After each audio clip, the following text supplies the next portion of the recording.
Blog Talk Radio.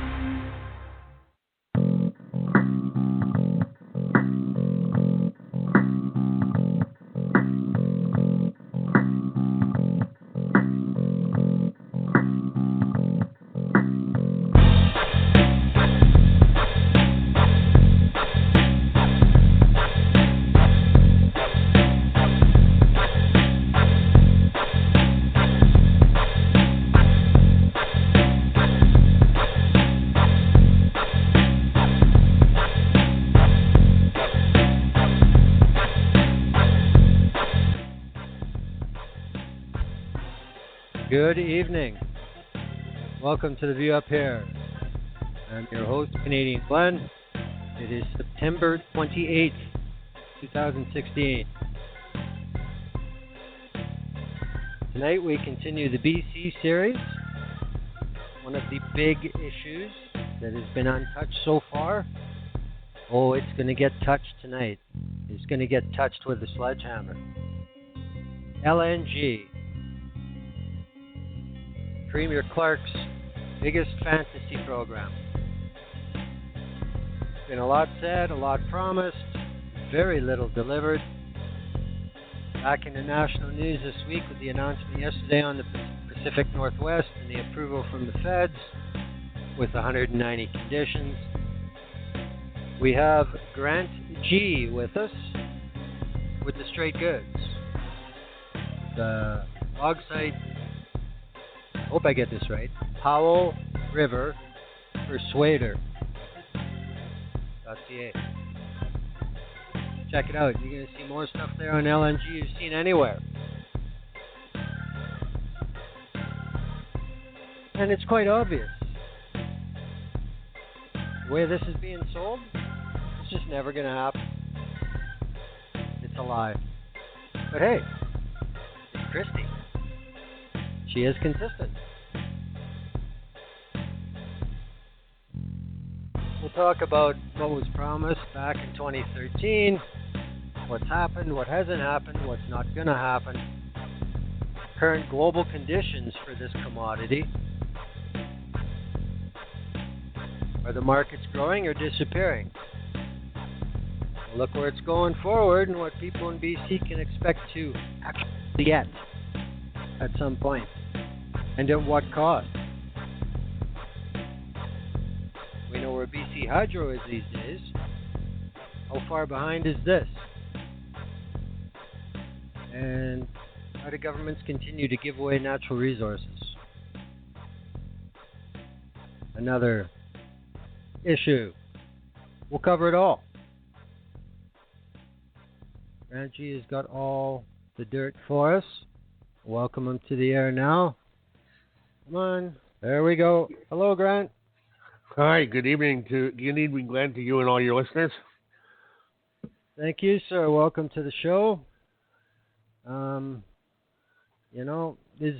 What got you going on this subject so extensively? Why LNG? Why LNG? Well, I believe it's the biggest that's ever been hoisted on the province of British Columbia, and we've had a few. That's saying something.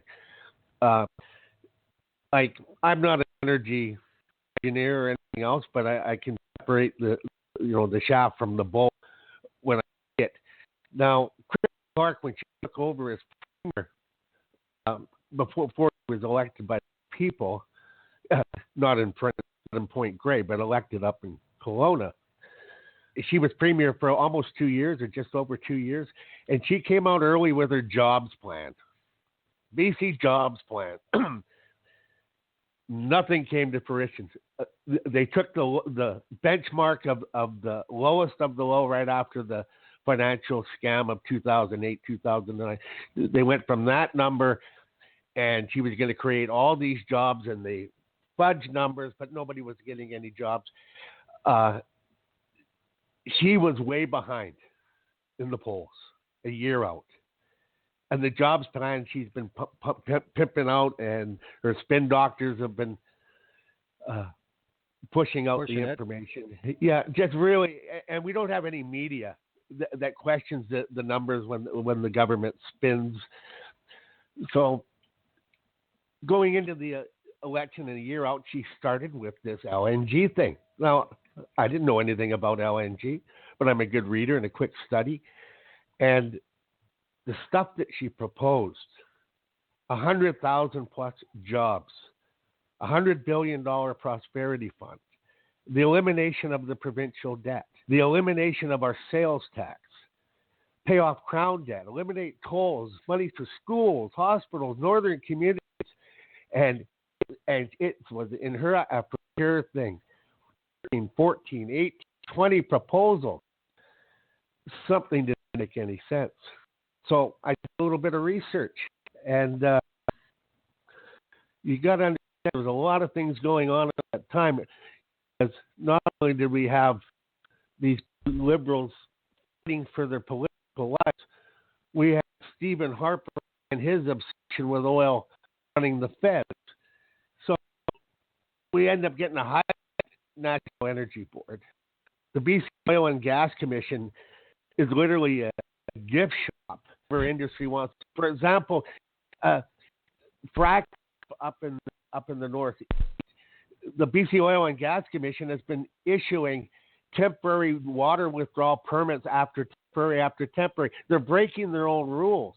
They can't get the long-term permits for the water drawdowns, and there's water issues. So the NEB was a bunch of corporate insiders pushing the Harper agenda, and so the whole process just is skewed from top to bottom. Now, what happened? Why LNG? What was the genesis? The political survival. And in 2011, the Fukushima disaster, the tsunami, and then the mess. Japan shut down all their nuclear facilities. And they had to import a lot of LNG. Lots. In a hurry. In a hurry. No backup. So there was literally enough gas at the time to supply everyone. With Japan needing spiked up, their demand spiking, they took a lot more gas. And did big energy or countries come to the rescue of Japan? No, they gouged them, soaked them. Yeah. And the price of LNG spiked. And meanwhile, and with the fracking revolution, gas everywhere in Alaska, in the Mediterranean, in Israel, and Africa, China, everywhere there's gas, Russia, the Arab nations. There's gas everywhere with the fracking revolution. And these companies decided to soak Japan. And everybody wanted in. These energy companies swooped in. They suckered Australia, a few other countries, a lot of poor nations where the people couldn't fight back. And pure greed has killed this LNG golden goose before it even laid its first eggs. So, Christy Clark, all those promises, and she made the statements of what Japan will buy in the way of LNG is almost unlimited. We'll get 5 and 6 times the price for this fuel. We'll be rich. Her press secretary, Pamela Anderson, before the RIT, in the RIT period in the 2013 election, was tweeting, "What would you do with $1 trillion? Once in a lifetime opportunity. The debt-free written on the bus." Yeah, I saw that. Debt-free. I saw that tweet from Pamela Martin. I figured, what are you selling here? Timeshares, or what exactly is this? You're a spokesperson for the premier, and this is the kind of infomercial bullshit you're putting out on social media. And I found that to be my first big clue. Yeah, it was. The thing is, so this was being spun like crazy, and our big legislative reporting community, my God, I don't know how they can look in the mirror. Keith Palmer, Michael Smith, they're literally tape recorders. Vaughn, his columns resorts to really quoting what the ministers say. For their provable lies, he never appears to set the record straight. Michael Smith is like a pom-pom leader. He just likes to stir the pot, but he gives any detail or research, anything. Baldry, like, this is their job. All the information I've got, which is 100 plus LNG stories from the beginning to the end, worldwide, what's going on. And I got none of that information in the mainstream media. None. I got it outside in Australia, stuff, just researching and putting two and two together. And the reason why I had to do all this stuff is because it was a failure of our media. They're just useless. Without alternative meeting, Norm Farrell, other people, we would be cooked. And believe me, the internet's where it's at. And anyways, I digress. So they promised all this stuff. And I looked into it and I was like, my God, how can this be true? Oh, one more thing I wanted to mention. During an election period, and Christy Clark was making these outrageous claims, the $100 billion prosperity fund, all this money, on and on and on. And it goes, and mentioning 5 and 6 times the price to Japan. Do you realize what she said to the world? Because we're in a digital age. What a leader of a country says is hurt other countries. She really told the Japanese people, we're going to grab you from the bag, shake you upside down, and get all the coins out of your pocket. We're going to be a sales tax-free country. No debt, 100 billion future generations, everything. The lap of luxury, streets paved with all on the backs of Japanese. Anyway, Glenn, the Asian people, China, Japan, they're quick learners. And we'll get back to that. So anyways, I had to look into this stuff because it sounded like, again, timeshare is unbelievable as far as I was concerned. The first thing I checked into was the advertised job numbers. 100,000 jobs. That one was real quick. I read volume after volume. These plants, once built, employ 200 to 350 odd people per plant. Yep. That's a big one. And the spin-off numbers that the U.S. Senate does when they decide on projects in the U.S., they go with a spin-off of 5 to 1. So those jobs in the plant, 5 to 1, 1,500 jobs, some drillers, some pipeline people, and some maintenance people. That's your number. And yes, there is some construction. Petronas, Brent Jang of the Globe and Mail wrote early on when Petronas came forward that peak construction would be about 3,800, 4,000 people at peak. But those numbers through industry are already exaggerated. So unless you had 20 plants being built at once, 30 plants, you could never achieve those numbers even on a temporary basis. And this job number data was something to prove. And the mainstream media, like I said, they didn't. Broadband of magazine did a great job. He did a great report. What the Liberals did to back the jobs, they hired a couple of Grant and an outfit to check into their job numbers. And they confirmed the BC Liberals' claims. But what wasn't told to the people is all the information, the inputs, the multipliers, the data was all given to Grant and Thornton by the BC Liberal government and the ministry. So they told them what inputs to use and do the math. And so they even put a proviso, like a forward, like, look, we're only doing the multiplying, the adding and subtracting. There's where the inputs and the ratios came from, was given by the BC government. So they presented that before the election to verify these job numbers. And it's just garbage, and it wasn't questioned by the media. It just wasn't. So if Petronas goes through, and we'll talk about that, if that project goes through, there's going to be 300-odd plant jobs, the same amount of spin off of 20 pipeline workers and a couple hundred drillers. That's it. To probably 3,000 max at peak construction. So, and who knows if even that number is true? Because I've pulled this stuff from the beginning. I mentioned Brent Jang of the Globe and Mail.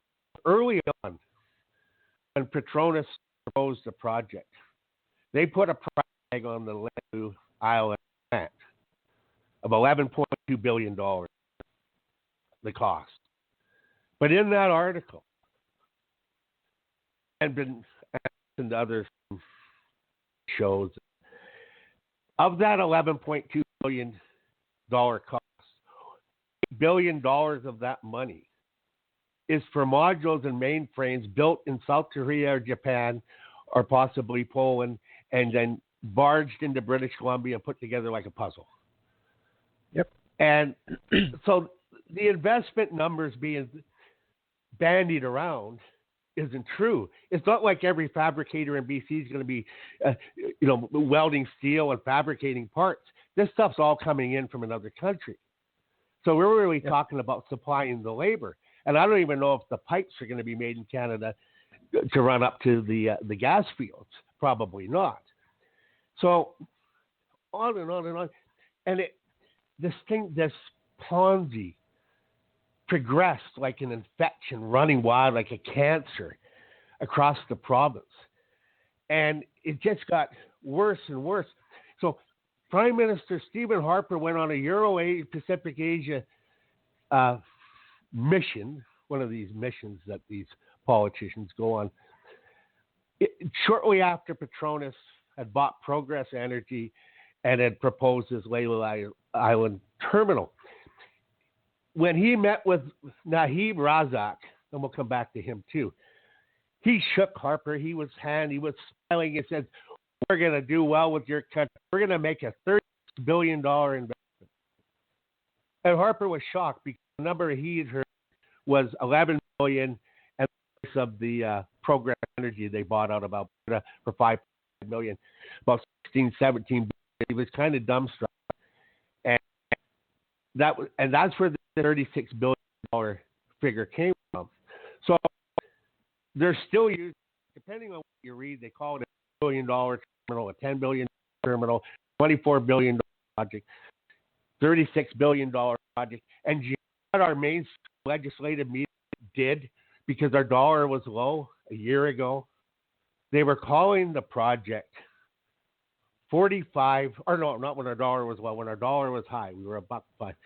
And they were calling it a $45 billion American project because our dollar was off. So they added another $10 billion to the investment price.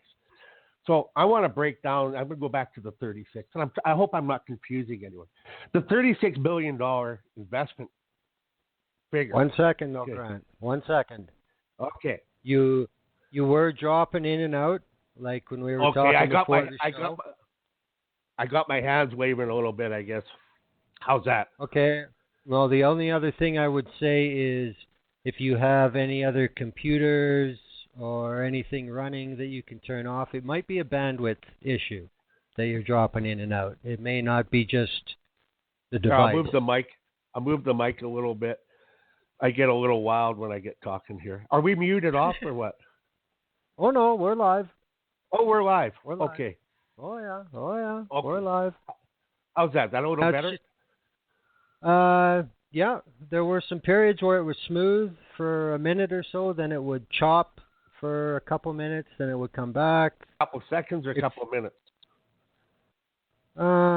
It would come in and out for maybe 30 seconds at a time or a minute. But I've only got one computer. Okay. So that could just be it could be a bandwidth issue from your ISP. I don't know, but where you drop out for a second or two. me. Yeah, it's cutting in. It's cutting in and out right now. So I'm dropping as well for a second or two. You say? Yeah. Okay, that is a bandwidth issue then. There's nothing you can do about that. Bummer. It's just it's all. It's we're not. I'm not legible. Cutting out too much or what? Well, like I said, it just chops up. That's all, And Okay, well I'll try it. The longest it drops at once is maybe a full second. Okay, So, well I'll try We'll try and be clear and talk a little louder and jiggle some wires. It always works for me in the past. Anyways, I looked into this investment dollar. So, because, and we'll come back to the write-offs and the project and development agreement that the Liberals caved and rammed through with their majority in the legislature. But of this $36 billion, they're including the cost of buying Progress Energy, an Alberta company, $5.5 billion. They bought a turnkey operation, and half of that company works out of the U.S. They're adding that total. They're adding the pipeline that potentially TransCanada would build to supply the gas to the total. Adding the cost of regular work being done by Progress as a cost of this project. They're adding the cost of the terminal of $11.2 billion. And the remainder of that so-called investment money, a possible third train, LNG liquefaction train further down the road, expand the capacity at the site. Okay, so that investment buying Progress Energy, they just bought something that was already here.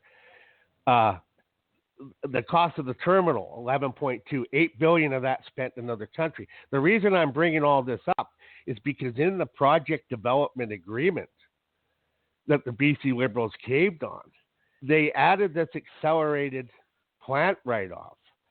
So we're virtually writing off this wish list of Petronas, including the majority of the costs spent in another country, writing off against Canadian taxpayers. And the BC taxpayer is subsidizing South Korean steel and shipyards. That's what's happening. That's right. And if you look at the Australian experience, who got suckered, they set the bar with this plant write-off. And maybe they were idiots too or drank the Kool-Aid, but they believed they'd make a fortune from Japan and possibly China being giant high-priced gas buyers forever. That the projects that got fast-tracked in Australia, they all went over budget by, we're talking 50%, 80%, 100%.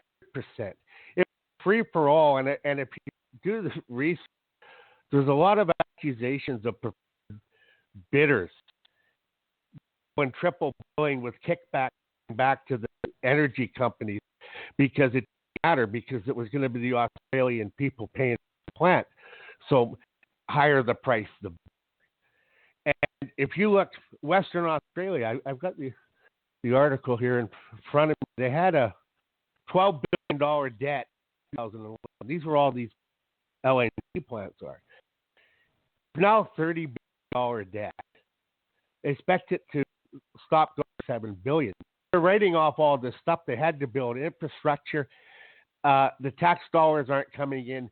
These giant energy companies, even when they sell the gas, they're finding a way not to pay any money. In fact, right now as we speak, Glenn, Chevron with the Gorgon, the $60 billion Gorgon plant, is in litigation with the Australian tax division. Here is what Chevron did. And so we're not talking some little unknown company. Chevron, the clean image, Chevron. Yeah. What they did, they've got a shell company. It's out of Delaware. It's a mailbox where your mail goes to. That's provided billions in loans for the Gorgon project. And what it is, it's Chevron lending themselves, called an in-house loan, the money for the project. So this last year, or I guess the year coming up, Chevron is claiming $2.5 billion for this year's interest on their debt to be deducted from any monies going to Australia. And it is, they didn't borrow, it's their own money, basically charging interest to spend money to build a project, and claiming it's all legal with their accounts and books, and it'll be years, if not a decade, in court. And Australia calls Chevron their worst habitual tax offender, number one status, and it's gone on and on and on.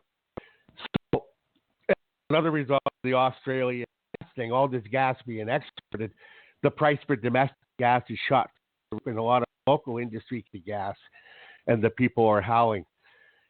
So it hasn't been a successful dream for Australia. So, and I mentioned to you earlier, before we were live on the air, it's happening worldwide. It's not a phenomena. It's greed. It's governments that sell out and bought off. Who knows? But Alberta, back when they had no tide water access, Ralph Klein and company, the Heritage Fund, they managed to save up 12, 18, 20 odd billion dollars with low priced oil with low volume. And even when oil was $105 a barrel a few years back, Alberta was still running $4 and $5 billion deficits, and they've never moved any more volume. And even today, they're approaching record highs now that the fires are out and the production's up again, near 3 million barrels a day.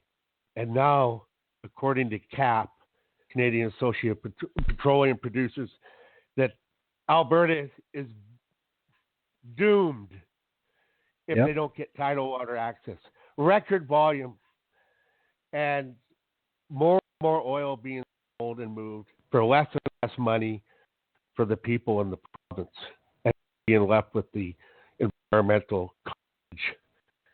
And same thing happening here in BC, because we've never produced natural gas we have now. And the revenues, well, if you read the barrel and the way the credits work, it's probably from natural gas. We're moving more and more volumes of it. And again, the answer is to get it to Asian markets. But the Asian markets right now are inking long-term contracts for $6.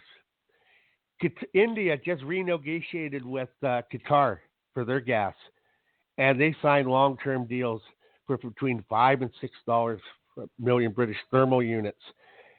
And India has said that they're price sensitive with LNG, because I know they talk about the rising middle class. Believe me, the Indian people en masse can't afford high-priced electrical bills like we have here in BC. It would crush the people. So there isn't that much money to get out of India, not for a long, long time. They may well want the energy, but they haven't got enough. They're not going to pay enough to make it profitable. But Qatar, conventional gas, they don't have to frack it.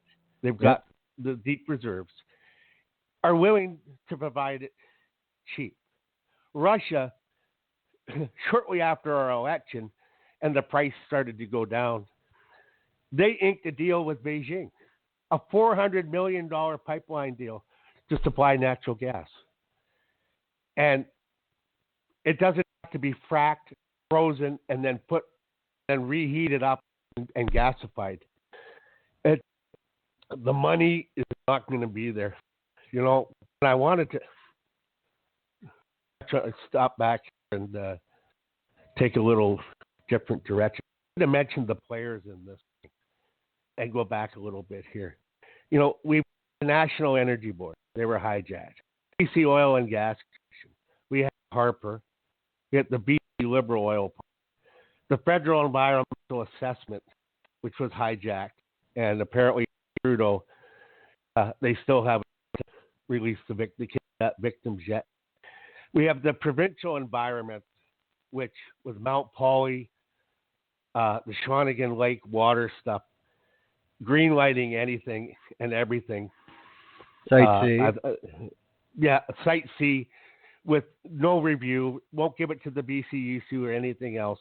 Oh, by the way, at that union of mayors and that's taking on this place, they passed a resolution today to stop the Site C and have it reviewed. Good. I don't think Christy Clark's going to be too happy about that resolution. So, and we've got CAP, the Association of Petroleum Producers, the spin doctors. We got the BC LNG Association, and then we got the big one here. Well, one of them, Post Media News. They've got a written agreement with the association, with the CAP, to promote oil and gas. Ray Blair's written up it on the Common Sense Canadian. So the way I figured it is that their people are literally forbidden to write anything except for press releases, and certainly never go into the details of the crime, the corruption, the bribery, the real numbers, the job numbers, the revenue forecast. It's, no evil, hear no evil, speak no evil, most importantly, write no evil in the papers into the people. All that. People are busy. It's a tough subject. And got the players. We got all these projects. Now, AB, they've issued, I think, about 17 or 18 25 and 40-year-old LNG export licenses. That's nobody's gone forward yet. Now, Christy Clark says, and she said during the election, she repeats this, British Columbia has 150 years worth of gas.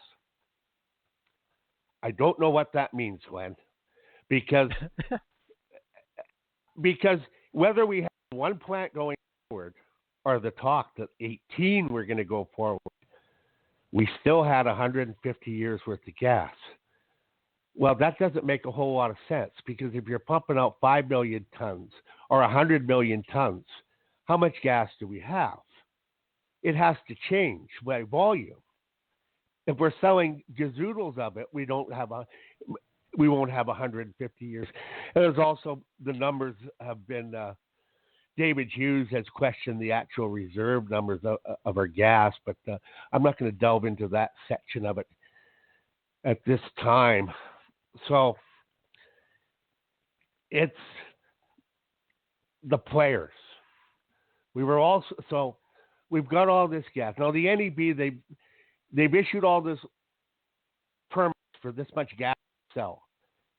And they've been asked the question, went forward. We don't have gas. You've issued more permits than we have gas for. And their answer is, we're not all going to go forward. This is supposed to be a professional body. Now, who are the players attracting? I'll start with Quicksilver. I had a proposal for Campbell. Well, Quicksilver's parent company, they went belly up. They didn't make some debt payments a couple of years ago, and they got delisted from the New York Stock Exchange. 30 days later, the NEB granted Quicksilver a 25-year export license. They don't have a pot to piss in, and they got a license. Okay. The wood fiber. Well, that becomes an asset for them if they're insolvent. That's all that becomes right there. That permit. That makes the insolvent company more attractive to somebody. That's all that does. So it's got nothing to do with the process.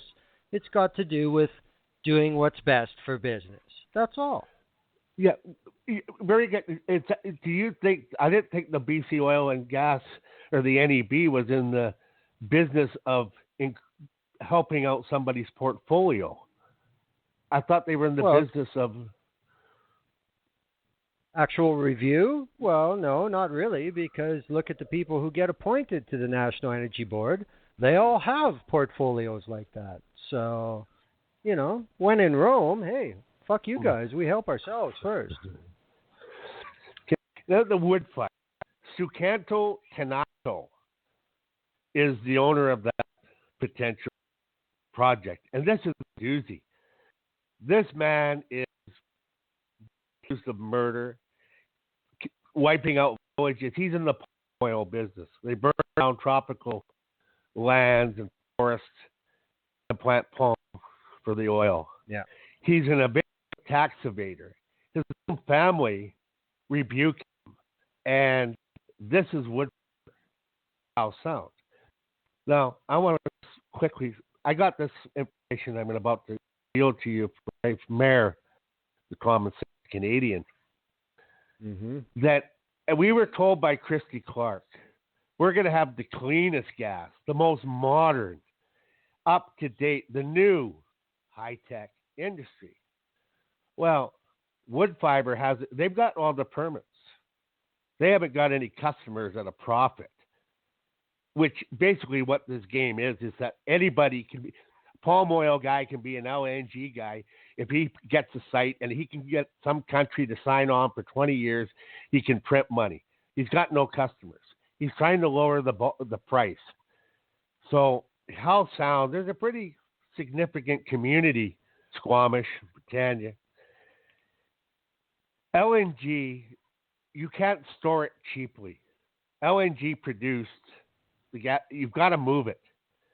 It's very expensive. It's high pressure to store it. Unlike oil, you could store, you could store it in a water bucket. But LNG is very expensive to store. Well, so much for Christy Clark's claim of a modern industry. It's wood fiber wants to buy, if they can, 2 LNG carriers to store it and park them in. So they would LNG into these used tubs and then transfer then to the new ones that would pick it up. They're built in 1978, the other one in 1979. They're basically retired carriers. And the project for wood fiber, 20 years, by the time they get close to the end of that project, these things are going to be the oldest carriers on the water. And the stored energy in those tanks blow a hole right through Howe Sound, and Squamish should be gone, potentially, depending on which way the bomb goes. And I don't hear the mainstream media that, hey, this modern industry, they're going to bring in two 40-year-old boats to store this stuff under pressure and anchor them in front. Am I in Alice in Wonderland? Am I in La La Land? I mean, what the hell's going on around here, Glenn?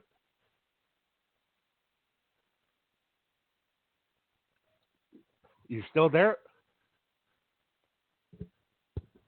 Oh, yeah, I was self-muted. Sorry. Yeah, that was my fault. Anyways. Yeah, this thing with... They're not even trying to put on an illusion, like they do with oil sands plants in Alberta. There's, all the availabilities are all around the shiny new plant that does this or does that, and they'll time it so there's steam shooting out over here and we've got some noise over there. Everything's working. These guys with these old scows and shit, they're not even making an effort to make it look like this is some sort of modern, global endeavor. This is like running moonshine the way these guys operate.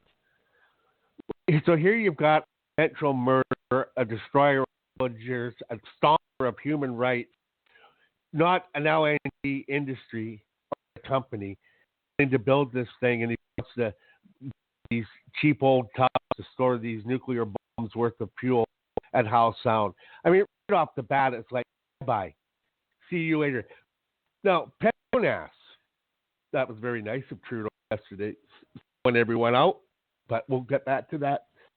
Petronas, they're not like Chevron or Shell or anyone else. Petronas is owned by the Malaysian government. Petronas or the Malaysian government, they depend on the money that Petronas makes to run the country.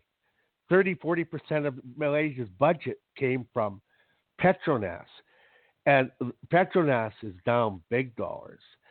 And when Petronas has no money, the people have no money. Meaning Petronas is, and they do have shareholders or at least voting voices, but Petronas is not in a position of doing something for no money or to do something and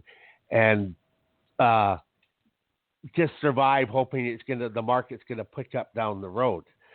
They need money more than a Chevron or a Shell. The people of Malaysia rely on it, and the Prime Minister of Malaysia, Najib Razak, and he's been accused of murder too, and some other real scary stuff. It was a whistleblower. Don't know where he is anymore. It got reported that Najib Razak had proven he had near $1 billion US placed in his personal bank. He makes $120,000 a year as prime minister. And when the news came out, he called it a political donation. Yep.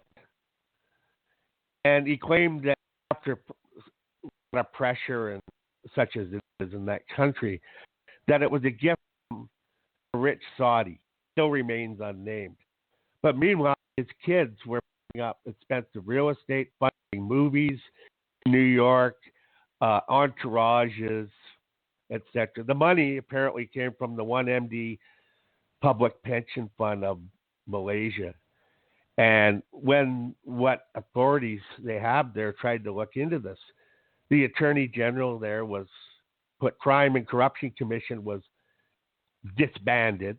The media that tried to report it had their offices closed. Journalists were arrested.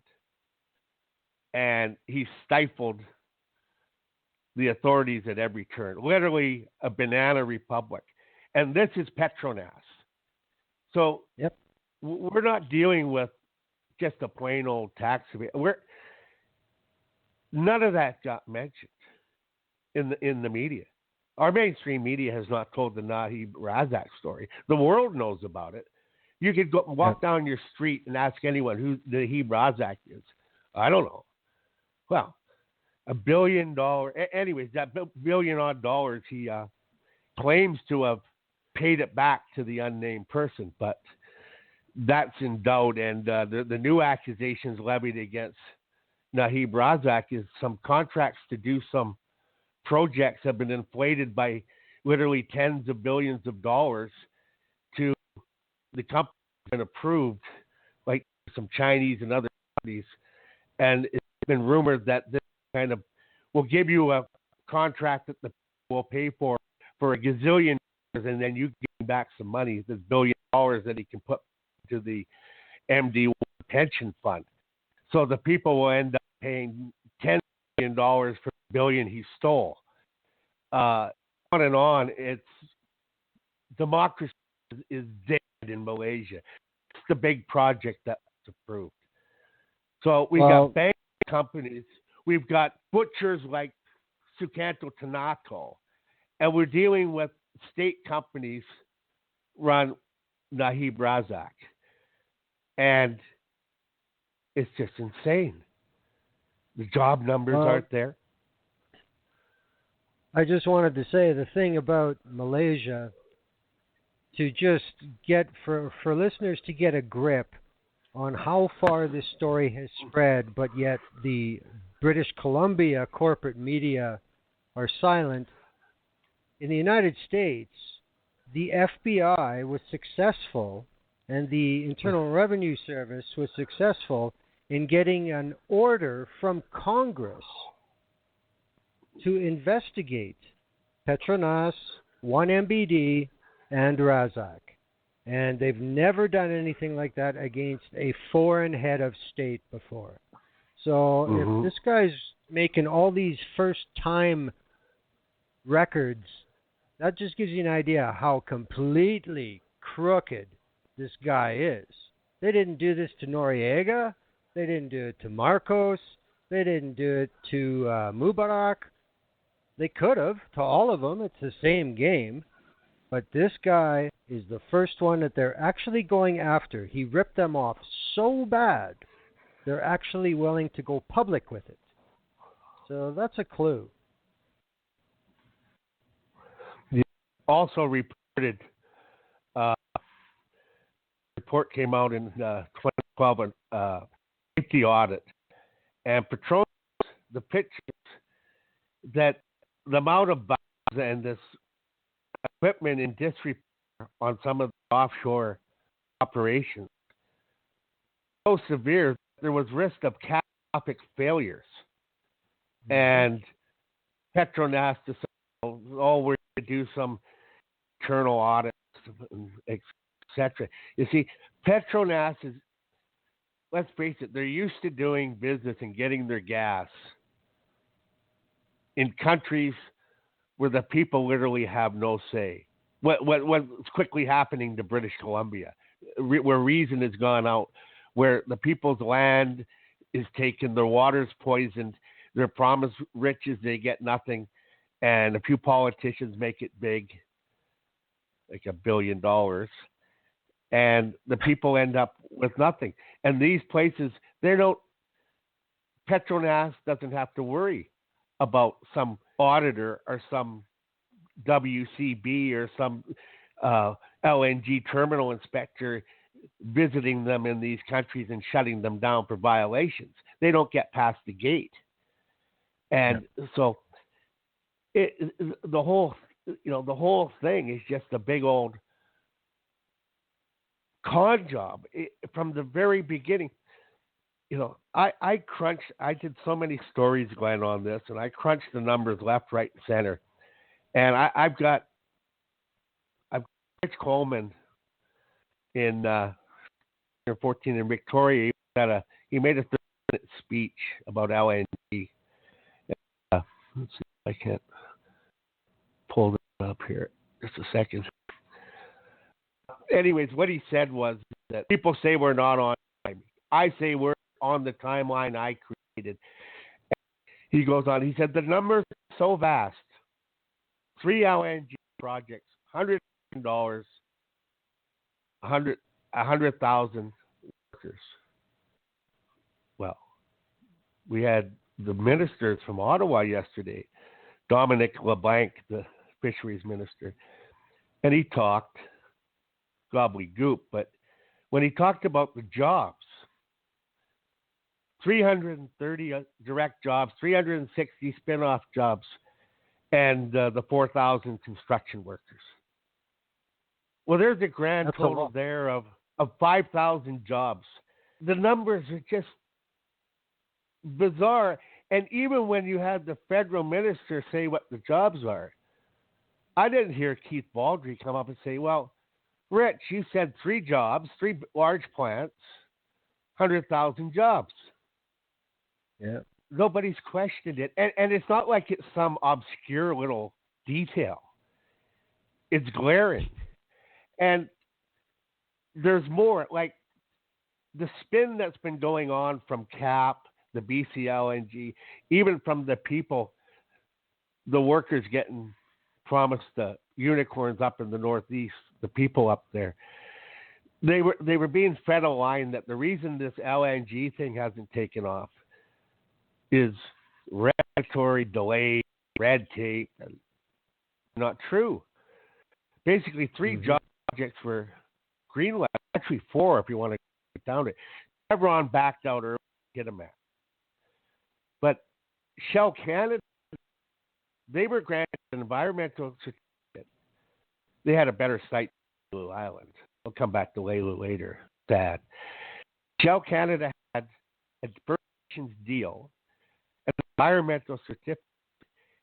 NEB even on a 25-year export license. They gave them a 40-year. Got all the permits and said, the glut, the oversupply, it's a greenfield operation. We'll take a pass on this. That's the first project that had all the permits that said no. Second one, Alta Gas. This is a big sign. Sure it is. It's a neon light. I mean, all we hear from people like CAP and the Fraser Institute and all these clowns is about how it's such an unfriendly environment for industry in Canada. Well, here you got the absolute opposite. They got every ticket they needed. Still said no. That's so, right.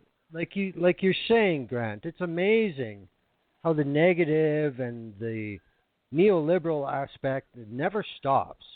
But when it's proven to be false, in the real world, it didn't happen, according to the corporate media. They're blaming the wrong thing. And then the AltaGas, a little project in comparison, about $1 billion in Kitimat. They had the deal with the Haisla. They had the export. They had the environmental certificate, and they went around the world and tried to get customers off it, and they couldn't find it. And so the bankers told AltaGas, "You're going to waste our money. Sorry." The project was scrubbed. Now, Woodfiber's been tentative all the Sucanto. He's got no customers either that are going to lock in, because he doesn't really want to use his money without a guarantee, and that's why he's pondering buying if it goes through a couple rust buckets to hold the gas to try and save.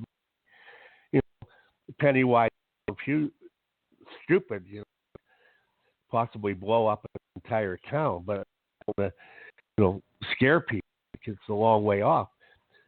So the whole bloody thing is just a mess, and it's misinformation. These projects have been proved, but they walked away. And this press conference yesterday, and Christy Clark grinning like the cat who ate the canary. They're acting like there's been no other approvals before. Am I still on? Yeah, keep going. Yeah. Yep. They act like this is what we've been waiting for. We've got the approval. This is it. When it isn't it, because now Petronas, they want to review the conditions and the whole project, and the earliest they're going to make a decision, June 2017, they say, a month after the election.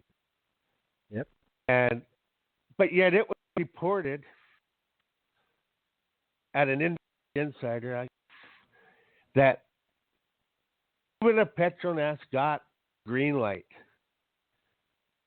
they might not get it for 1 year, 2 years, 5 years, or never. Yep. Petronas is not the sole of that project. There's the National Brunei Oil Company, the Indian Oil Company, JAPEX. They're only going to account for about 37% of the gas that goes forward. But Petronas needs to have customers for the remaining. Yep. But these countries now, Brunei, especially the Indian Oil Corp, because they want to go, do I want to put up $5 billion cash today to buy $10 or $12 LNG when I can lock it in from Qatar for 15 years at $5.50? Yep. You don't have to be a rocket scientist to know what you were going to do. And I don't have to be a CEO of a corporation to go, spend a bunch of money to pay more for natural gas out of BC, or lock in long term for half the price to keep my money in the bank. The market isn't there. And Japan, the people Christy Clark told she was going to shake them down and retire us in luxury on their dime. Something happened in Japan a couple of years ago, a little more than that. They had an election, and the minister, or the emperor, whatever you call him, the one one, Shinzo Abe, he ran on a pro-nuclear platform that he was going to restart the nukes, shut down some old ones, make sure they're all secure, and save the country a ton of money. Yep. Pretty handily. And I posted in one of my stories a few weeks back that according to the schedule, by the end of 2017, Japan had 19 nuclear plants up and running. Their fossil fuel bill for 2017, import bill, is going down $45 billion for the year. Less. Yep. They're going to the plants are going to produce about half of Japan's needed energy. So that market is gone. And there's something else there's lots going on in Japan. It's an exciting place. I got to go there. I even like sushi too, but I got to get there. Japan over the next not very long, 15 years, their population is set to decline by 25-30%. So their energy use is going down. And like here in North America and in British Columbia, where hydro misses all their electrical forecasting, everything's getting so efficient. A new house is half the energy, the new fridge, the new LEDs. Everything is running more efficiently. The demand is there. And use decline. The market is gone. South Korea, they're using more emissions-free nuclear power. Yeah. And nobody wants to talk about it. Say, well, China's the great. Actually, the energy has I laugh. I'll come back to China. Energy, and I report on it that this big LNG wants to try and fill this glut next 15 years of gas. Is there was talk of creating niche markets for the gas. The Irish villages to build LNG power plants. So they don't want to get power for the people to improve their lives. Well, let's make deals for them to build plants so they can absorb the glut. It's a laughable scheme. It won't make up for Japan and South Korea.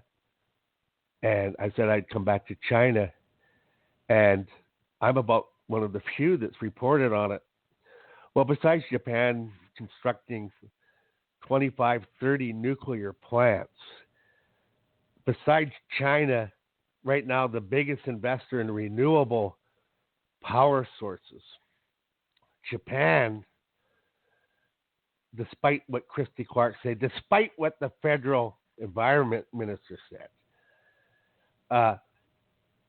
China isn't getting off of coal. China, as we speak right now, they've got dozens of brand new coal-fired power plants under construction, high-efficient scrubbers. They have right now going on what they call redundant power sources. I mean, they've got nuke growing, they've got old coal, new coal, and LNG burning plants too. Or dual. What the hell's going on? What the hell's going on in China? Why would they do that? Redundancy. Well, I wrote the story. China's policy against high-price LNG. Hundreds of brand new coal-fired power plants. If China saw what they did to Japan, when Japan had to rely on power source, big energy bent China over and drilled them without any Vaseline. They drilled them. China will never be put in that position. If prices ever spike with LNG, once Japan or China increases their imports, all they do, they've got a couple of million coal miners. They got tons of thermal coal. They just say, we're going to run some coal for a while till the price goes down. And then the market's saturated. The LNG golden goose is gone forever. And it isn't coming back, Glenn.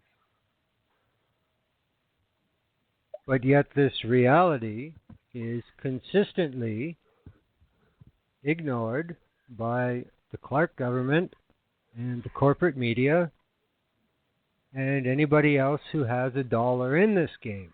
I mean, what's it going to take before this is proven to be what it is? I mean, you know, I'll weigh in on the Pacific Northwest announcement yesterday. I mean, my look at it is politically it was the best thing Trudeau could do. He's wiped his hands of it. He hasn't really created any new enemies.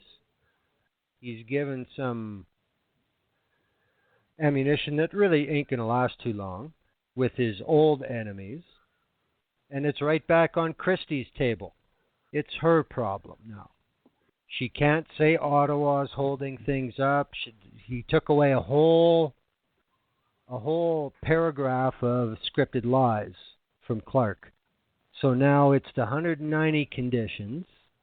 What is it, the 6 or 7 conditions from the BC government, and there's no deal for the Lax Kwalums, whose land it is.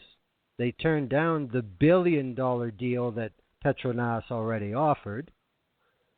And then we have the reality, Petronas, they can't even meet their dividend statements. It's never happened before.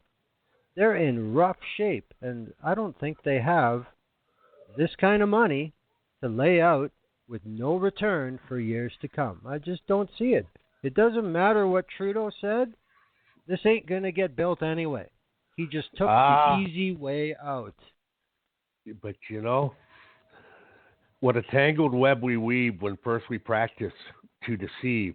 Because do you really think that the BC Liberals played it straight up with Trudeau? I'm disappointed, and I agree with part of your statement that Trudeau probably knows the Petronas wasn't going forward with the conditions and this market. He wanted to satisfy industry by saying Canada's over. There's actually an article in the Globe tonight, Globe and Mail, saying that, and the article, even if Petronas doesn't go forward, it would be a signal to send to the world that we're open for business. So it was a calculation by Trudeau. However, Bob Atkin pointed me to something, and I did a quick post after the. Well, let me back. 2013, Christy Clark pulled the miracle election on this LNG fantasy. Unicorns for everyone. She won. And the spin came, project after project announcement. And the NDP in Horgan, and I'm a little disappointed with Horgan. It's amazing they're apparently polling. They're ahead, which tells you how much people dislike Christy and company. Mm. But they won the election, and so the Horgan had to make a choice, accept LNG or not. Well, the initial LNG framework that was brought into the legislature, the NDP voted for it. The tax royalty rate and blah, blah, blah. The ink wasn't even dry on the legislation when industry was squeaking and squawking. And that's no way. You got to cut it. We need this. We need that. So the Liberals last summer, they called a special, I think it was another session to bring in this new PDA, Project Development Agreement. And it was horrific. The money's, the first agreement that they based all their revenue projections, the projections from the Liberals, in the first, there wasn't enough money in it for that deal. This new PDA was slashed everything, cut the rates, provide them some money from electricity, accelerated build costs paid back, me too clauses so that if an LNG company came and had a deal. If it was better, you have to match it. Carbon taxes or new environmental regulations that may come in from another government or anyone else. If it costs Petronas money, we people have to pay. Yeah. All of this. Norm Macdonald did a great speech. I posted his entire Hansard talk on it, and it was so bad. It was so bad. The NDP, after voting for the first initial framework, did the hard thing. They voted against the PDA as a sellout. And Martin Brown wrote about it, and others wrote about it, a historic sellout, and gave away our rights. So it was bad, real bad. So you say Trudeau did the right thing for him, and it probably won't go through. What a tangled web we weave when first we practice to deceive.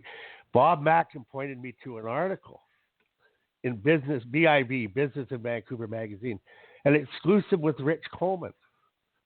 And I'm going to pull up the article here. So, and let me just backtrack a second here. The PDA that the NDP didn't vote for, the Liberals rammed through, so it's legislated. There's no more discussion. The proponents, Petronas, and their partners, no deal that was struck that the Liberals accepted. Okay? So here on the 21st, the title of this article, exclusive, reveals helping LNG and campaign secrets be faithful. Now, there wasn't much on the LNG stuff, but I read it here.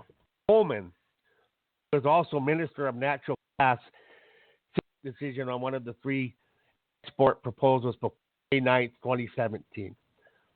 The federal government's environmental review decision on Pacific Northwest LNG near Prince Rupert is expected by October 2nd, but Coleman indicated economic uncertainty remains around the project, which is backed by Malaysian state-owned Petronas. And here's the money shot coming up here, Glenn. Coleman said it is, quote, quite likely that he would meet in October with the president of Petronas in Malaysia and the presidents of the four minority partners to restart our discussions in and around our project development agreement. He carries on to say, we really need to figure out the numbers, he said. The numbers have really got to be tightened down because the price of gas in Asia right now is so cheap. Because of the price of oil, just about nobody is globally competitive on a long-term contract they signed before the market crash. I know the number they have to get to in order to make it financially viable. I think they're around 50 cents to $1 away from that, but it's a lot better than it was 6 months ago. So what does all that mean? That tells me that PDA, that the NDP wouldn't vote for. That was horrific. Because Rich Coleman can't be talking about the price of selling the gas to potential customers, 50 cents $1 away. It isn't. He wouldn't be any of that information anyways. He'd be talking about royalties or money to the province. And to restart discussion PDA and punch down the numbers. The numbers were already punched in that section PDA. So what this tells me is Rich Coleman on a trade mission to Malaysia sometime in October is going to go there, and he's going to lower the PDA even further, and he'll have to call in either a fall session or a spring session and ram through another PDA that delivers that gives British Columbia an even smaller share of nothing. And like I've written many times, we'll be virtually paying Petronas to take the gas by the time this is done, because they're holding the cards. They've got Christy Clark by the you-know-whats, because they could go on in May, a week from the election. We're going through. We're making it say yes and then not build for 5 years or forever. And to get that statement God only knows how low Rich Coleman is prepared to go in a new PDA. I mean, the Liberals are already hanging their heads in shame in private over that PDA they ramrodded generations of BCers through. And even with that, the numbers don't work. So I read that in Business Magazine, and it's not a very well, the Sun or News. I've tweeted Palmer and others in the media. I said, ask the questions. Are you, Rich Coleman, going to Malaysia to write a new development agreement and lower British Columbia's potential cut even more? How is he prepared to go? And again, it didn't take me long to get this. And how come nobody's asking any questions?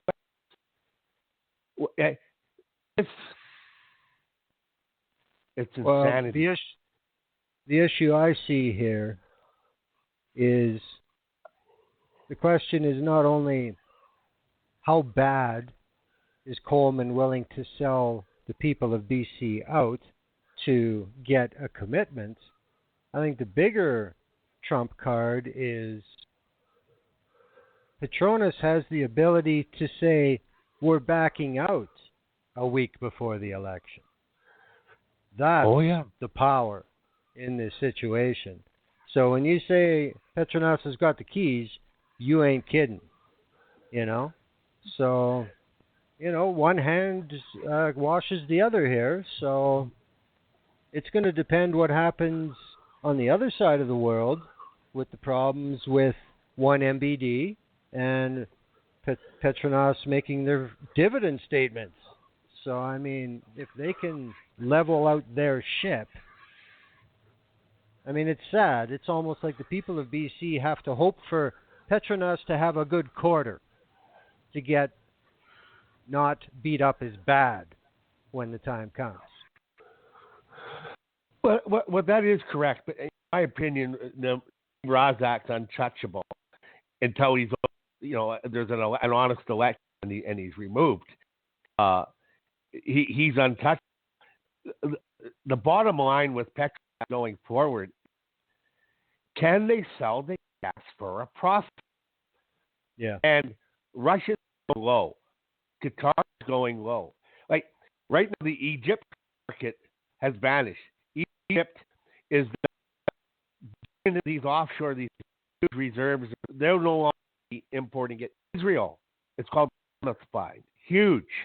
They've got any of the Italians and the others, and all they want is a little more domestic, and they're going to get into the export game. Papua New Guinea, and a country where they run roughshod over the people, they don't have a loud voice there. There's a second plant being built there. There's the Yamal plant that's producing Chenier. There's a whole, right now, there's a glut of gas on the market right now. There is 35 to 60% more gas volume coming on the market by 2020. They can't absorb the gas they've got now. Somebody's going to have to say, well, we ain't selling our gas. It's going to be the low-cost producers that are going to survive. There's a lot of gas in Alaska, and the governor up there, there was a proposal for a $50 billion project. ExxonMobil, Chevron, a bunch of big players. They spent a bunch of money and looked at it. Exxon and the major companies have walked away from it, said, no, it isn't viable. So get this, the governor of Alaska, I guess he's been watching Christy Clark because he's using her playbook. This year, they're taking over the project. They're going to go for investors. He's already gone on a couple of trade missions to Asia to get people to try to buy this gas. He's asking the U.S. federal government, federal tax, to make it a little more attractive. And he's hiring these spin doctors and the big energy companies. Well, they already got not LNG, but they've got docking facilities, oil out of tidewater out of Alaska. If they can't make it go there, what chance do we have? They walked away. So if Petronas can't make any money, they're just not going to go ahead, and the glut is going to be. You can't go, well, this company will go through, this project will go through, and hopefully no more, and the demand will catch up to supply. It isn't going to happen. The goose is gone with this LNG thing. I've sliced it, I diced it, and you mentioned it on the promo for this show. The real action in investment dollars is renewable. It's dwarfing fossil fuel investment right now. $2 trillion over the next few years in renewable, fourfold over fossil fuels. We're missing the boat. We really are missing the boat. And I feel bad for the people up north. They've been promised so much. And it's sad because when you're a political animal like me, I know politicians talk and say stuff, and I wouldn't have held any if Christy Clark said, you know what, LNG going into the 13 election. They would have said, you know what, we might be able to create 5-10 people in the industry and bring in a whole bunch of money and most of our gas. It would be good to get a little bit of on the go. But she didn't. She sold the Whopper. Yeah. Everything. And she lit up nations' eyes, all this stuff. We've seen it before on that scale. Glenn Clark, we're going to have three aluminum smelters. Well, we only have the one. Nothing compared to this Whopper that Christy Clark perpetrated on the people. And it's sad. And there's a fellow like that, and it makes people haters too. Port Edwards, and I believe his name Murray Christoph. He used to be a counselor. Apparently, he bought up all kinds of stuff, and other people with money or access or credit bought up, and a lot of people invested money on this stuff that it's going to go. And I really doubt that it is, and is never going to create jobs in a meaningful way. Is never going to come close to the amount of advertised dollars, not even close, not even 1/1000th of what was promised will we ever receive from this. And hey, these things are like nuclear bombs. That big Cascadia tsunami, the big one's going to snap. It's overdue. The last one was in 1701. They cap it every 350 years overdue. Anything happened, right? They keep a long way away. And there's so much. And even in the U.S., British Columbia's proposals would be considered a greenfield operation, meaning starting from scratch, nothing in place. Yeah. U.S. plans to open a brownfield. What that means is there's infrastructure in place. And what infrastructure is in place, you might ask?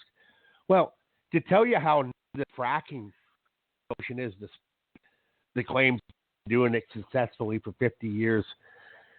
In the early 2000s, the U.S. built many LNG import terminals, regasification plants where they heat the gas back up and distribute it out through the pipes like regular gas. But then the fracking took place. And now everybody can frack. And everyone's got the technology to get gas. So countries can really do their own if they want. Well, the stupid ones will. And even with that, the U.S. projects, very likely they won't be profitable in the long run. But they're starting with a couple laps ahead. And it's insane. I wrote a story, I don't think I sent you the link, but it's called The Leaking in the Lemon. And it was like this gas up in the north. You drill these holes, You pump on in pressure millions of gallons of water into the ground and under pressure, and you drop in concussion bombs, and it shatters the shell. Blow it up real good and release gas. And then you got to pump hundreds of miles to the coast. And then you got to burn massive amounts of power to put stuff down so I could get it cold. And you're still not done. And then it's got to go on a ship across the Pacific. And Japan is the closest market, but that's gone. Now the X long way. We're really under the gun against us. There's like weeks farther. So it's got to go across the Pacific, and then it gets regasified and heated up, and that ship's got to come all the way back. And the time you slice and dice it, it's almost energy neutral. The amount it costs you, energy you use, you really, it's amazing how much energy is required to do this. And this gas. Well, let's also not forget that there actually was one potential customer closer than Japan, and they backed out a while ago because of funding irregularities. Hawaii. Remember when Clark was on this trip that we're going to sell LNG to Hawaii because Hawaii was going to convert all their power generation to LNG. But they ain't buying from BC. Well, actually, I can give you a little more clarity on it. They were in discussions with the Tillsbury plant that Fortis was going to do to supply potentially LNG to Hawaii. But the top people but that deal required a merger with the Hawaii utility. But the governor of Hawaii said no. Look, man, we're the Garden Island of the Pacific. We've got wind, we got beaches, we got geothermal. You're going to turn around, you're going to have a molten lava in your butt there. They've got renewable sources of yang. Hawaii said no. We're not committed because that Fortis deal would have committed them to buy it for decades. And Hawaii said no. We're going renewable. And they've got one too. So that project we didn't get much coverage on that. Bob Mackin was the lead on that. But again, it's a sign of the times because the price of the solar is now cheaper than the gas in many places. So now even with gas at $6 or $7 per G, solar is others and wind too is now getting cheaper or almost on par. And it's got more social license. And believe me, none of those energy sources are perfect. I mean, wind turbines have issues. Solar does, with backup power and some other stuff like storage. Storage and so there are some issues, but there's tidal, and I think geothermal will be huge. So that's where it's going. And this bit about Christy Clark saying that who cares if BC, I mean, I'm paraphrasing and talking like a real person. Christy Clark is telling the province of British Columbia, who cares if our emissions go up 20% by one project? Who cares? Because we're going to clean up China's airshed. So I'm going to take it in the lungs for China. And that spin doctor, Wilson, actually made the university that said that we morally LNG to stop from pollution. And he got some slap back on that. Just insulting.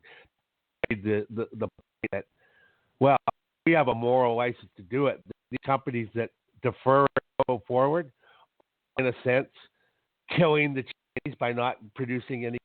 I mean, how far do you go with these various type analogies? And this bit and that's why I was disappointed with that presser yesterday. He mentioned the same thing, that particularly it could clean up China's air. I did mention that they've got dozens and dozens of new coal-fired power plants being built as I speak to you. Yep. So the argument isn't there, and there's no guarantee. And Japan, JERA, the biggest company, JERR, Japanese energy company, they import all the gas for Japan's biggest importer. They've just won the right and actually resold their first cargo, because there used to be take or pay clauses with these countries that if you ordered it, you're taking it. And if you ain't taking it, you're paying for it. But JERA said, well, look, we don't need the gas. So you're going to have a real problem. We want to be able to sell it to someone else. And that's what they've done. So now Japan, for some of their long-term stuff they have locked in, these older contracts, and Japan isn't signing any new long-term contracts. They're going to strictly spot market it. They're now going to be able to move it to other stuff, other markets, which is going to cut into someone else's action. And Japan is stuck with it, so they'll give it something. Something is better than nothing. So, and if you listen to David Hughes, the geologist, he knows this. These files, the case cement, they leak. It's unreported because it's on the boonies. Who's ain't talking? You know, what's going on up there? Nobody else, right? I mean, they do have buses up in the creek in those areas. Got standby buses at the school to evacuate the people in case of gas and other stuff. Isn't that lovely? And they want to dot the entire north with these frack wells that are going to maintain for the next gazillion years. Let's just buy the planet and get it over with. What are we waiting for? Let's just do it all now. You know, God help us. If we ever have an ice age and we need to heat the planet, we're never going to have no energy left. It'll be all gone. And I digress. Salmon. I write about LNG, Glenn. I write about a lot of other stuff, family and fishing and other stuff. I wrote a story recently called British Columbia Reflections, Wild Salmon. And I wrote another story shortly before that called Justin Trudeau, Christy Clark, We Are Idiot, referring to them, not us, of course. And it's sad. It's terminal. Too late to do a damn thing about it.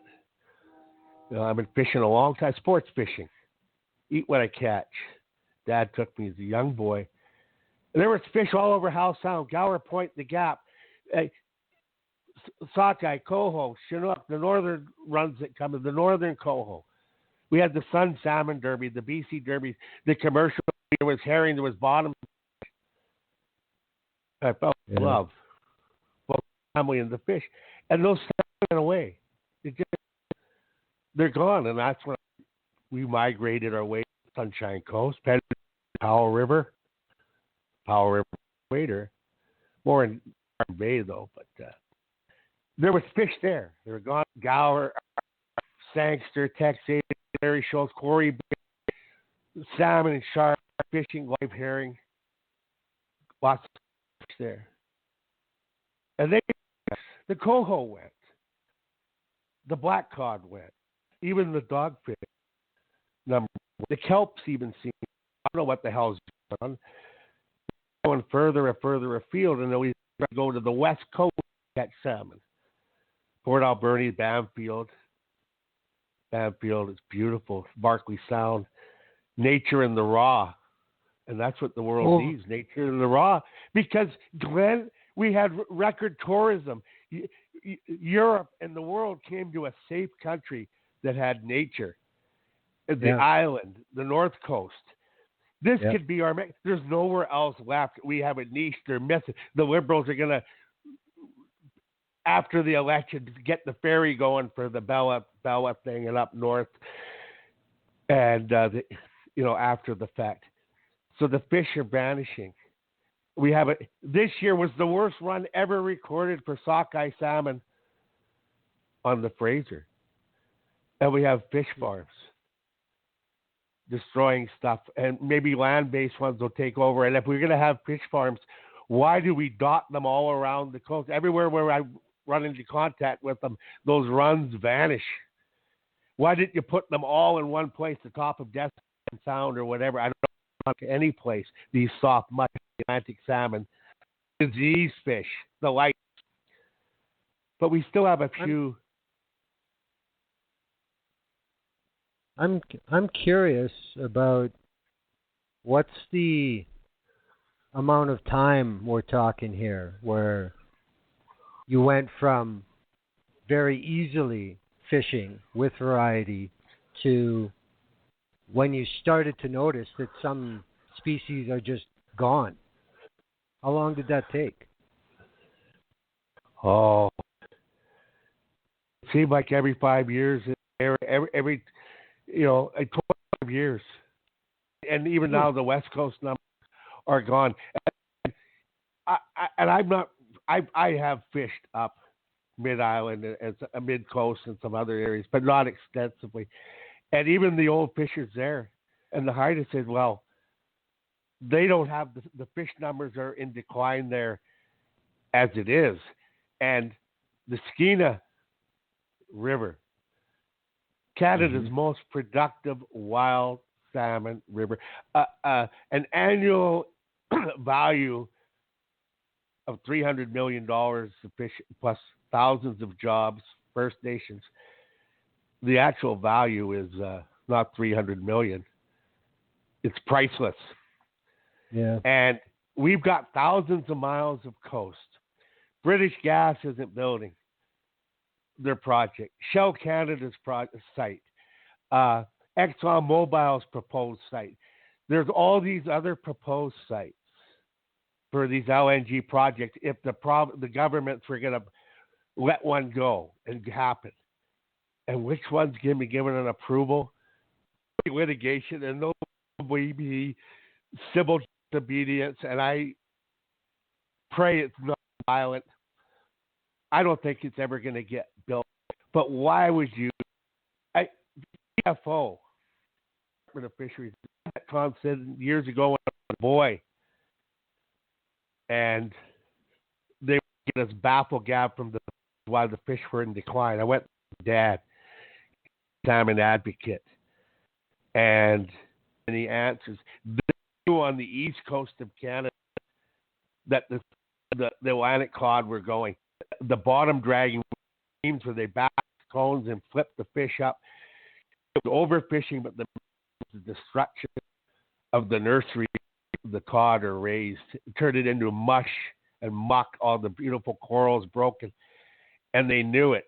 But the federal governments at the time needed each riding to get reelected, and they didn't want to offend the East Coasters until it was too late. It's a vicious way of fishing. With all these thousands of miles of coastline, why on earth would you have a project when there's other areas at the mouth of the Skeena on Leilu Island, a place where DFO said in the 70s that you got to be real careful. It's unique with the eelgrass, the sand. This is where the rearing grounds for the little salmon fry. You're going to have 24-hour construction with welding, underwater lights, thumping and bang. I read something about up to 260 decibels of noise underwater. And then when you have lights at night, you're going to have big predators eating the little fish, the fry. And if it turns out that the project goes ahead and the fish fine and they're ultimately gone, are going, the federal government, you know what? We were wrong about destroying fish habitat. You got to go. I know you got a 40-year deal, but you got to go. They ain't going. It's the way with Kinder Morgan. Now, not only are they doubling the line, they're tripling the line because when they dig it up, they replace the 50-year-old line. They want to leave that running. Greedy they are. But the giant spill in Harbor, in the Georgia Strait or the Baylor Sea, they keep changing the name of the damn thing. It's Georgia Strait to me, and it'll always. If there's a giant, is Kinder Morgan? You were right. Today in the harbor, I'm in Burnaby right now, Glenn. There was thick fog in the harbor. You couldn't see your nose in front of your, you know what. And last year there was literally 2 weeks every day it was like that. If Kinder Morgan goes through, these tankers got to move every day. They can't wait till the fog clears because it's going to be 35 or 40 boats coming through every month. So if it's socked right in fog, there's going to be moving oil tankers there. And if they have a big bloody spill, destroy property values, and make a mess, the project isn't going to shut down. They'll clean up what they can, and they'll just carry on. It'll be a big old polluted mess because they're not going to undo that money spent. And as I mentioned early on, Alberta keeps selling more and more oil and receiving less and less. And Rachel Notley, an NDP premier, and I had good hope for her. She backtracked on Gateway Enbridge and was promoting it here 6 months ago that thinks it's a good idea. Tidewater access, they're running $5-6 deficit. And guess she's got the easiest fix in the world for the Alberta economy and just do what they're doing. It's called a sales tax. It's not the end of the world. It'll be $5-6 billion. And their budget shortfall is, we have sales tax in Coast, Quebec, whatever. It doesn't matter how much oil Alberta sells. They're not going to make big bucks with it. It's a sunset industry. Gas here, for whatever reason, whether it's the buyouts, the subsidies, the kickbacks, the environmental costs, that more and more energy, fossil fuels are moving, and provinces and the people are getting less and less and less. And where does it stop? There was a Alberta minister with the PC government before they got turfed by Notley. And he said that with the amount of oil Alberta has, they're going to need 20 pipelines to Tidewater. 20. And because they had visions of moving 20 million barrels a day up from the 3 million a day that we're at now. And it's never going to... Yeah, but all you have to do is look at it through the same prism as the scale of Christie's fallacies with LNG. It's just the same thing, just the Alberta version. That's all. Correct. It is exactly the same. Oh, yeah, exactly the same. And I'll just say, as a lifelong Albertan, any government that brings in a sales tax here gets thrown out and they'll never see power again. It's just something that we've gone 100 years without one. It just will not be accepted. That's all there is to it. Well, then Alberta's going to have to find a new source of revenue. Yeah, not only that, there's plenty of places to find $5 billion in Alberta. Drop the subsidies. Actually enforce some of the rules you have on your books and fine for them. There's a lot of enforcement and ending shady relationships with government that can be done that can easily save $5 billion a year. I bet BC could save 10 if they did the same thing. But, well, it's politics. Could save a lot. I mean, Norm Farrell has done some immaculate work on Site C and on the Run of River stuff. Like, I was one of the first. John Calvert and CKNW. Like, I'm a political animal, and I used to call in with the Cutting Edge of the Lead show on Fridays. Palmer Baldry and Bill Good, and used to just chew those buggers up on the radio. And like John Calvert wrote the book Liquid Gold, and he talked about this private power and a license to print money, and I argued with all three of those on the radio, and they kept saying to me, well, you're just against private versus public. I said, no, I'm for not spending all the public money and just giving it to the private people, and ripping us up because we knew about the contracts and the money, and there was no critical analysis from the legislative media. And so I raged on rage. I gave lots of points. I broke stories and graduated to computer. Started reading. I found sites IE and some Sean and at the Gazetter and some others. Just started writing, and a couple places where I would comment, like they would read my comment or moderate it and say, well, you can't say that without proof. Slander. It's like, where's proof? The smoking gun proof. And then Rob, he's like, yeah, Brian, you're frustrated. Why don't you start your own? And I did. I just clicked some links and chose a name, and it was like, well, what the hell am I going to call it? And it was like, well, what do I talk about? Well, I tell the truth, the straight goods, and it just popped. And there you go. I've written like 1,200 odd stories, and I mean, I wrote on Enbridge on the. There's just so many scandals, and like John, our media is so sad. It's scary sad. Not very scary. Global TV, global news. Yeah, I mean, they had people, staked out in Glenn Clark's backyard, filming him in his house. Earlier this year in the spring, Global News did a big old story, a trilogy, the anniversary, the highlights, the interviews. It was all the Glenn Clark.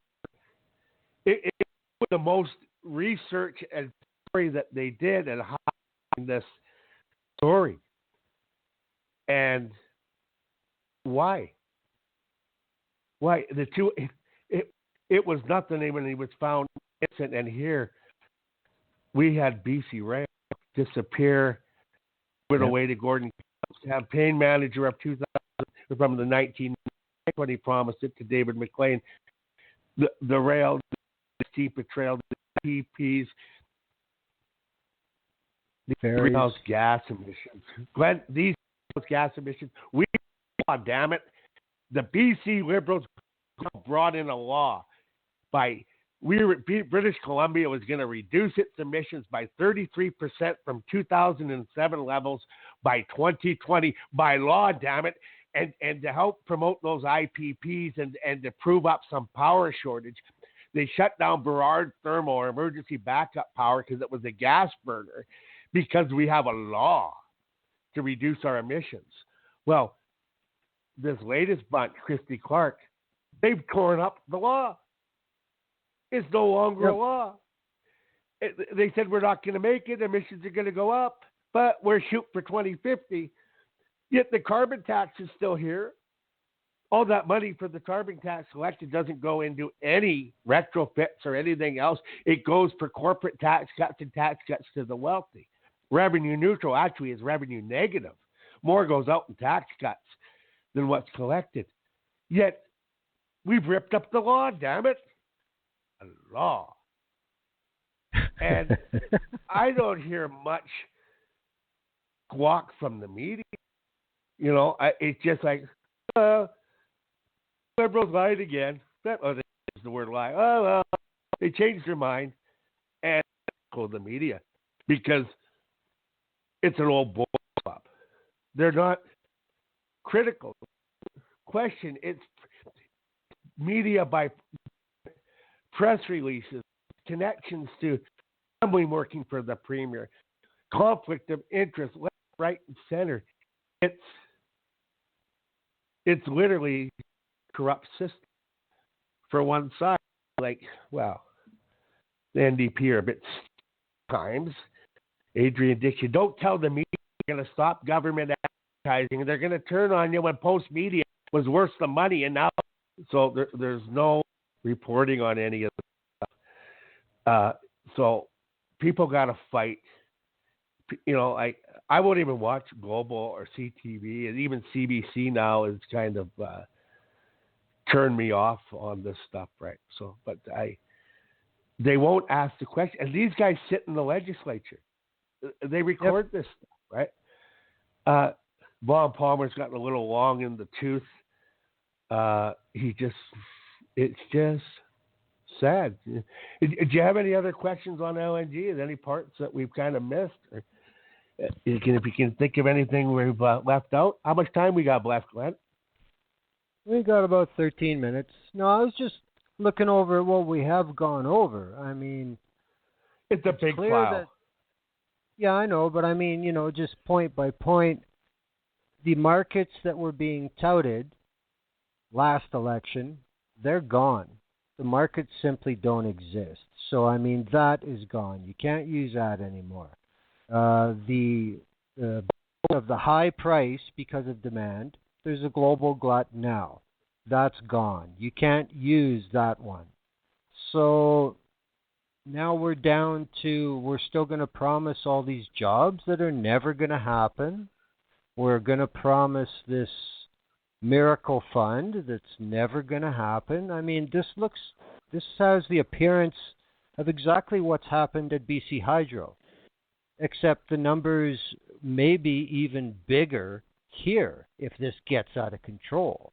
But it's the same pyramid scheme that screws the citizens of BC, first and foremost. That's all this is in reality to me. Is that what it kind of looks like to you? Well, Site C, I wrote some about because Alberta, so I don't got the story in front of me, but they I think it was the Shepherd LNG electrical power generator, like a power plant. For the price of about $1.9 billion, it was going to create more power than Site C. And with modern scrubbers, it was the cleanest LNG power plant in the world. So more power and a market for some Alberta LNG, and more power generated for $2 billion than Site C, which will probably be $15 billion, or God only knows. That slope might just cave in, and it's going to. Now, I've written a lot of stories on this issue, but like if you looked at Christy Clark and these, us from Farrell and other people, that BC Hydro has been wrong about their power projections for the last 15 years. None of the demand forecasts come through. For the last decade, there's no more electricity being burned in BC than a decade ago. So Christy Clark, Site C, and Horgan told me to ram it through. They want to get up north, but those people go to NDP anyways. But I digress. First, she said that it was the power of the LNG industry. We needed Site C. But they don't use electricity to liquefy gas. They have to burn that gas. It's just the way they do it. It's too much electricity. They're not going to do it. You can electric. And Christy Clark used that well. Alberta's going to buy it. And it's just to pay for $1 billion transmission line to Alberta. But Alberta's got a glut of electricity right now, and they couldn't afford to pay the price for it. When Alberta can just put some of their own people to work if they need power, build another LNG burning, clean with scrubbers, the best technology. It's not that, it's pretty good stuff, and put their people to work and save the money. So it's to power up the LNG industry. Then it's to Alberta. And our last one, we're going to use it to electrify the gas fields so they don't have to burn diesel and other stuff to do the drilling operations. Well, these frackers drill a hole and they move on. What are we going to do? We're going to chase power lines and poles and follow these drillers around and give them electricity that we, the taxpayer, pay for it? And even if LNG or the Site C dam was used for LNG, for that cost, there's only enough power to generate enough electricity to power one LNG. 400,000 Site C could power LNG plant. To give an idea, how much power these consume. So, but it's just like scheme.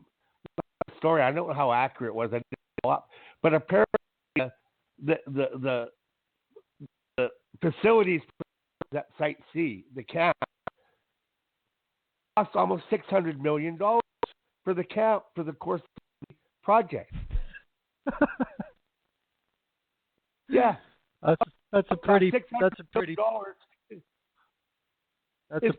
housing, camp. and I'm like, it works out to like $100,000 a worker a year if you do the math. And it's like, my God, what are they? I mean, work in camp, throw up an ATCO trailer up there with some insulation. You know, they're the work. They're in for a couple of weeks, fly them out. You know, it's warm in the summer. What do you? Somebody's milking somebody's cow. I just don't know who's who, but I know one thing: as BCers, we're all getting milked. We're all getting bent over, and they're not even using any lube, and they're not even trying to pretend. And it's sad. And some of these stories, like, I kind of almost can't bear to read Alexander Morton. I care about the fish so much. I can't watch global news. I fight the fight. I write the right. I try to give some advice. You know, maybe I have a bias. Everybody has one, but I want the salmon to be here for a long time. And 150 years of gas, according to Christy Clark, whether one LNG plant or we got 150 years worth. And that's a very long time. 150 years.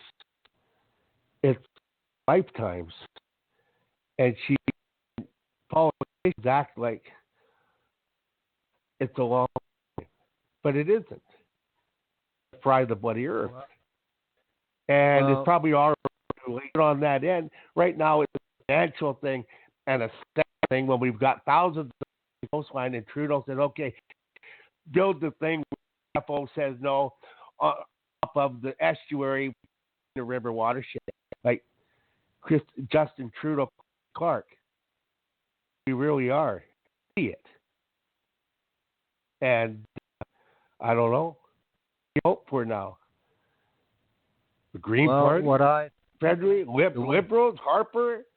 I don't know who to trust anymore. Independents all the way.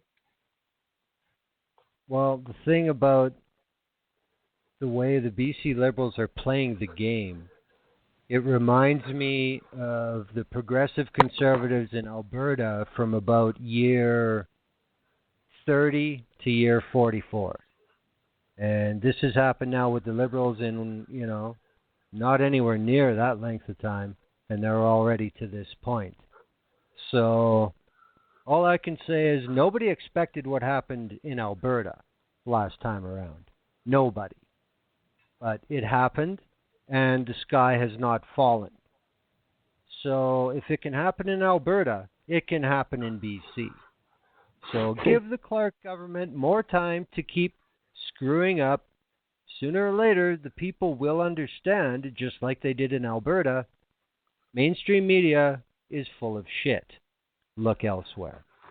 That's what happened in Alberta. The population tuned out the media. That's why we got the election we got. According to a couple of well-known Alberta pundits in the Whackville side of things, this is falling according to Ezra Levant and his running mate Sheila Gunn Ray or Sheila Gunn of the rest. I don't like to give them that, but just they're literally flames and similar, like to take whatever. It's there's some pretty rough politics going on in Alberta to what Trump's been doing, right? And it's pretty sad stuff, right? And none of the big conservative leaders have really come out to say that that's not right. To blame Alberta's fiscal woes on the Rachel Notley, look, I don't at all. And I thought a sales tax was easy, and I know Albertans think it's like religion there. I don't like Rachel saying, well, we might take Site C power, or at least her energy minister said, if you give us pipelines. We don't want the Site C. We have no power to give them or to sell them or to subsidize for them. And so one project being rammed down our throat to end up making, to get grant, someone will take it to grant approval for another project we don't like. That's like getting it from both ends at the same time. And Rachel needs to just stand up and say enough is enough. And she needs to say, look, we used to make money with oil. We didn't have Tidewater access. They have the subsidies, the backs, whatever. And if it isn't a go, they'll have to find something else. Once you have a big on the West Coast, Mid Island, North Island, there's not a lot for the wildlife. I mean, it's people there and they think it's wild, raw, and it is. They have no idea what it used to be like and how it's comparing. And Trudeau, before the Petronas thing, was up with the Royals off the Great Bear Range. They allowed this car approved. And we are Justin Trudeau, Clark can't go on. And I feel bad for people up north so much. And but remember, they're drilling gas. They sell gas domestically for the province. That they can have a living up there. But don't try to turn it into 250,000 people all drilling holes to sell this gas. It's a gong show up there. It's slowed down now, but the people up there, I feel bad. They're willing to stomp out the Skeena River salmon, potentially, in a beautiful temperate rainforest to save a few thousand drilling jobs up north. And I blame the government. We're pitting people against people. The phrase I've used, and I think it fits, is that they're willing to sacrifice an ecosystem that has survived thousands of years for the promise of money. That's it. That's the whole thing right there. But we are done for the evening. We're done. We're at the end of the show. Okay. I hope you're listening. I hope I've answered a few questions. And people can go to my site if they want to ask some more. But I haven't said one. And there's more on my site. Come have a visit. Thanks for the time, Glenn, and you have a good night. All right. Thank you very much, Grant. Come back anytime. Have a good evening. Bye-bye. Good night. All righty. There we go. Grant G with the straight goods. Powell River Persuader.blogspot.ca. On Twitter, Rio Media Voices. Thank you, Grant. That's it for tonight. Hopefully I will be stuck on the BC series next week. We shall see. Norm Farrell will be soon. Right, Norm? Right. That's it. Thank you, everybody, for listening. We'll talk to you next week. Good night.